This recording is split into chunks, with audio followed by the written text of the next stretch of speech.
एक छोटा सा भी कार्य आपको भगवत प्राप्ति करा सकता है। उस कार्य का उद्देश्य बदल जाए, बस। हम समझते हैं माला जपना ही केवल भजन। बात सुन, एक आदमी बहुत हिंसा प्रवृत्ति का था, चोर था, और हिंसा में उसको सुख मिलता था। जैसे अलग अलग, वो इतना तमोगुणी था, जब किसी को काटता और तड़पता तो उसे सुख मिलता था।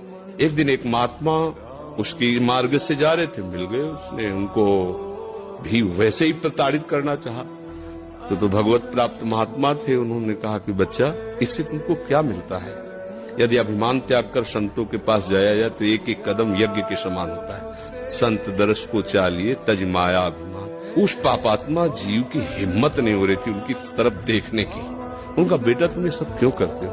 तो उन्होंने कहा, सुख के लिए करता हूँ। तो तुम सुख की पहचान ही नहीं जानते हो, किसे सुख कहते हैं? तो उनका, फिर मुझे बताइए आप सुख किसे कहते हैं? तो बोले, हमारी बात तुम्हें तभी समझ में आएगी तुम निष्पाप हो गए। क्या करूं जिससे मैं निष्पाप हो जाऊं? तो कहा, हमारे भारत में पवित्र देश है, उनमें आप भ्रमण करो, अवगाहन करो, तुम पवित्र हो जाओगे। निष्पाप करने के लिए हमारे बहुत से तीर्थ हैं भारत में। तो महाराज, हम कब जानेंगे पवित्र हो गए? तो सिद्ध महापुरुष थे, उन्होंने एक शुष्क लकड़ी दी, कैसे ले जाओ, और जब ये हरी होने लगे, इसमें किनगा आने लगे, तो तुम समझ लेना तुम निष्पाप हो गए।